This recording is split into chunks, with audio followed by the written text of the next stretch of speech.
S'il y a une raison pour laquelle Vision Texal est aujourd'hui fier de s'affirmer comme étant l'un des leaders les plus innovants dans les domaines de la technologie et l'intelligence artificielle au Cameroun et en Afrique, eh bien, c'est grâce à l'une de ses meilleures solutions, le simulateur intelligent d'expression écrite. Oui, vous avez compris, un simulateur capable de corriger, analyser vos productions écrites grâce à l'intelligence artificielle.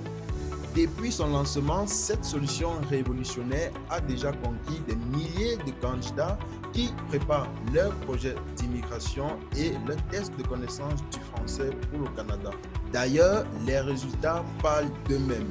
Plus de 99% des candidats accompagnés grâce à cette solution, y compris les anglophones, ont réussi à atteindre leur score linguistique nécessaire pour concrétiser leur projet.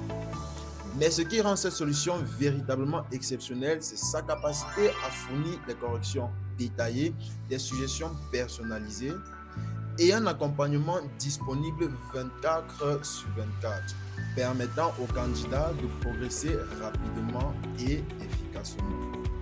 Aujourd'hui, nous allons vous montrer pourquoi cette innovation est en train de transformer la préparation au TCF Canada et pourquoi de plus en plus de personnes lui font confiance. Assez parlé des performances et des résultats, passons maintenant à ce qui vous intéresse le plus, la démonstration. Partant des 3 tâches officielles de l'épreuve d'expression écrite à l'examen du TCF Canada, vous allez découvrir comment le simulateur intelligent analyse, corrige l'ensemble des tâches et vous propose des améliorations, ce qui va... Ok, les amis, pour tester tout ça, ce que nous allons faire, c'est tout simplement se rendre dans notre navigateur de recherche et saisir TCF Express. Et là, le résultat charge correctement. Nous allons cliquer sur tarif abonnement préparation TCF. Ok, voilà. Ce qu'on va faire ici, c'est de cliquer tout simplement sur commencer les tests de préparation. Et je vais me connecter avec mon compte Google. Donc, pour ceux qui n'ont pas encore de compte, vous pouvez créer un compte à partir de votre compte Google, soit créer un compte en remplissant tout simplement ce mini formulaire. Donc, moi, je vais me connecter avec mon compte Google vu que j'ai déjà un compte. Voilà. Donc, on patiente tout simplement. Ok, là, on se rend donc sur notre tableau de bord. Plus vite, on va se rendre juste ici en bas et cliquer sur commencer l'épreuve d'expression écrite. Donc, la plateforme est assez organisée, très bien structurée. Ok, soit je vais venir sur expression écrite ici, épreuve EE, soit accéder à partir de ce bouton. Et on va laisser tout simplement le temps de charger les différentes thématiques. Et dans chaque thématique, bien entendu, on aura les différentes épreuves. Donc, nous allons travailler aujourd'hui dans la thématique de mai 2026, donc les épreuves officielles qui ont eu lieu à la période de mai 2026. Ici, on aura dans les différentes épreuves. Donc, moi, je vais faire la simulation sur la 3e épreuve. Donc, et quand vous arrivez ici, ne cliquez pas sur aperçu. Aperçu vous donne juste les différentes consignes avec les propositions suggérées. D'ailleurs, la plateforme vous recommande d'ailleurs de ne pas faire un plagiat. Donc, nous allons cliquer tout simplement sur le cadre ici en haut. Voilà, on nous recommande d'utiliser un clavier AZERTY. Très bien, ici, il s'agit d'un test de connaissance du français, raison pour laquelle on travaille sur un clavier AZERTY, autant pour moi. Ok, commencer et nous allons nous rendre tout simplement dans le simulateur et travailler en mode standard. D'accord, en mode examen blanc, ça veut dire qu'on est obligé de travailler sur les 3 tâches.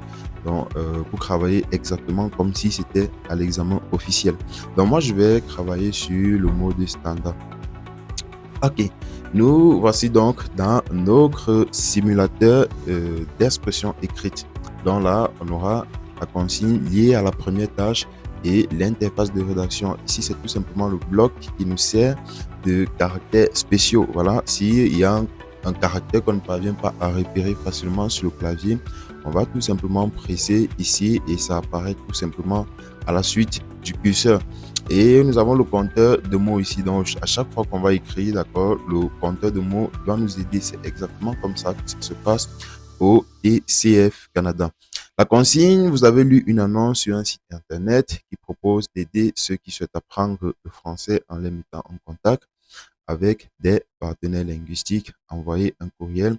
Donc ici, les amis, pour faire vite, ce que je vais faire, c'est quoi? Je vais faire les copies-coller que j'ai préparées à l'avance. Ça, ce n'est pas pour nous perdre le temps, c'est pour ne pas perdre le temps, d'accord, dans cette vidéo. Parce que s'il faudrait qu'on prenne 1 heure de temps pour rédiger l'ensemble des crottages, ça va rendre la vidéo très longue. D'accord, j'ai prévu donc les tests déjà pré-remplis. Et je vais donc chercher ces textes-là.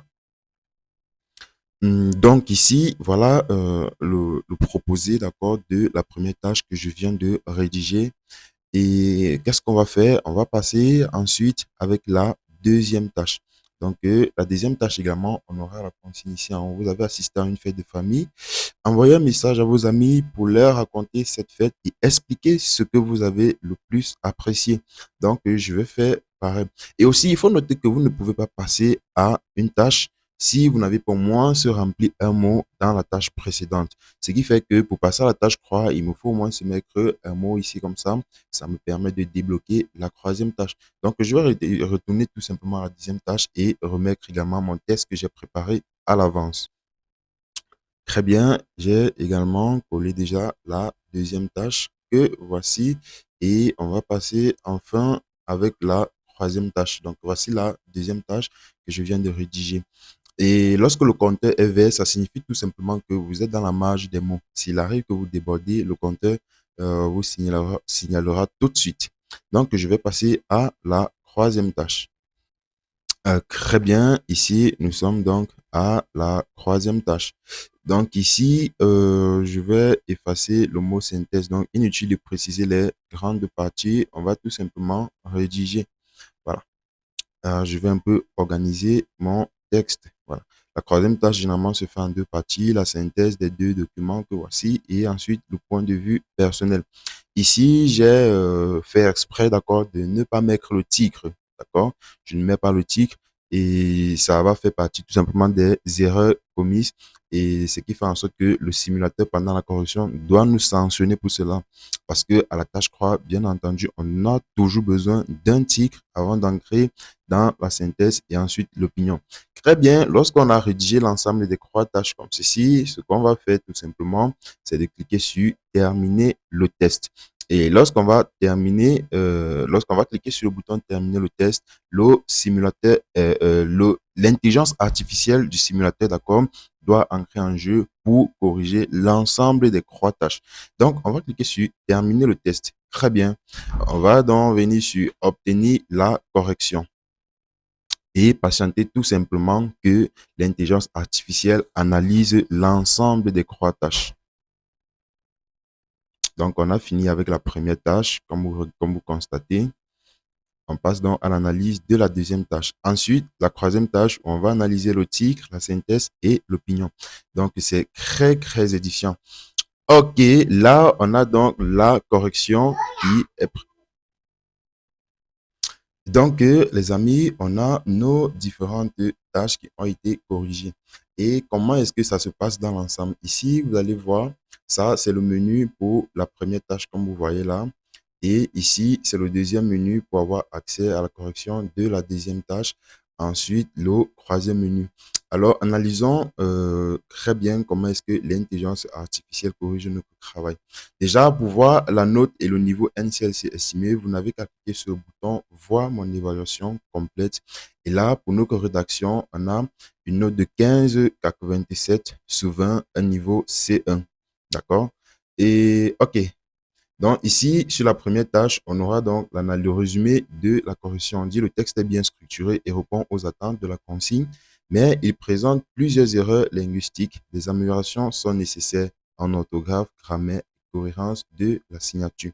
Donc très bien, voilà les points forts de nos corrections de la première tâche et voilà les points à améliorer. Signature incohérente avec la présentation, manque de précision lexicale. Voilà. Vous avez lu, là, c'est la consigne qu'on nous rappelle. Ici, c'est le texte d'origine, notre texte qu'on a eu à rédiger. Très bien. Et là, on a donc une liste de corrections détaillée. Professionnelle, on nous donne le mot qu'il fallait écrire et on nous explique Donc, c'est très bien détaillé. Et la magie même qu'opère l'intelligence artificielle au niveau du simulateur, c'est le modèle proposé à la fin. Donc, une fois que ça vous a corrigé et identifié toutes les erreurs, analysé votre texte, ça vous donne un modèle que vous pouvez recopier typiquement et réintroduire ça lors d'un prochain test. Voilà. Parce qu'ici, le modèle proposé n'est pas un modèle statique, c'est un modèle qui s'adapte exactement avec, avec la même logique, d'accord, avec la même vision que ce que vous avez voulu proposer dès le départ. Vous voyez, bonjour madame, monsieur, je m'appelle Rosny et voilà.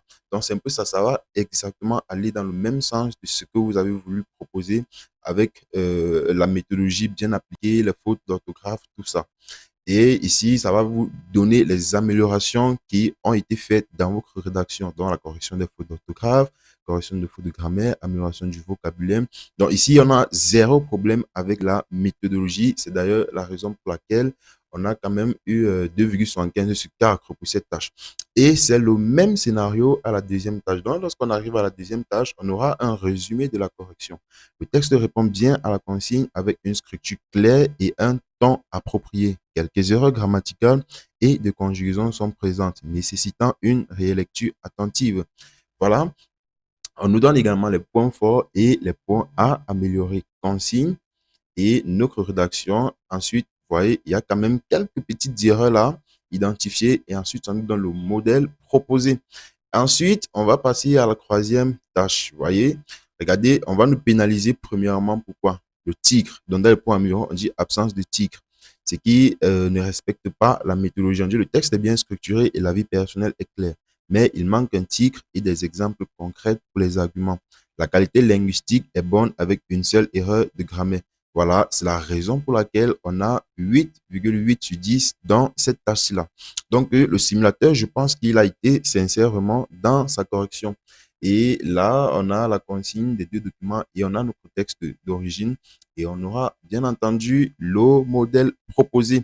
Là, il a ajouté un titre à notre rédaction, ajouté des exemples concrets puisque nous n'en avons pas ajouté assez et des connecteurs logiques d'addition, correction grammaticale. Donc, voici l'unique erreur.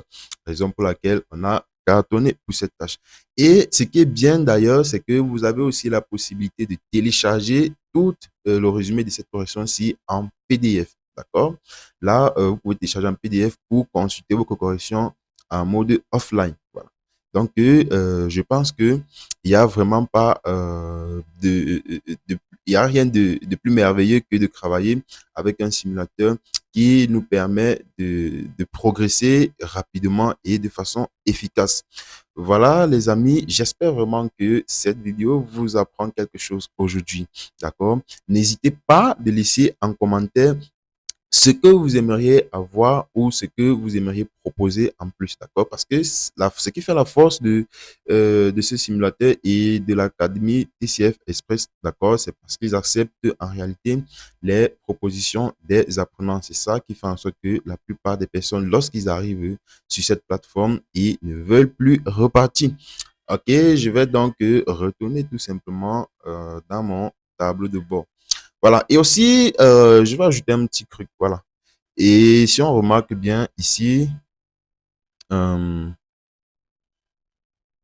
voilà, on va faire, bon, je vais essayer d'actualiser comme ceci. Je vais revenir sur, bon, on a la possibilité de voir nos différentes rédactions. Donc, si je viens sur mes rédactions là, vous voyez, on a la possibilité, encore une fois de plus, de travailler afin d'améliorer notre rédaction. Donc, après avoir lu la correction, on peut décider comme ça de venir réessayer l'épreuve, d'accord? Et pour réessayer, le simulateur doit automatiquement pré-remplir et on aura la possibilité de faire les corrections qu'on a eu à capter, d'accord? Euh, donc, je pense qu'on arrive à la fin de cette vidéo. Ne prenez juste 2 secondes, s'il vous plaît, pour vous abonner. Ça fait vraiment du bien.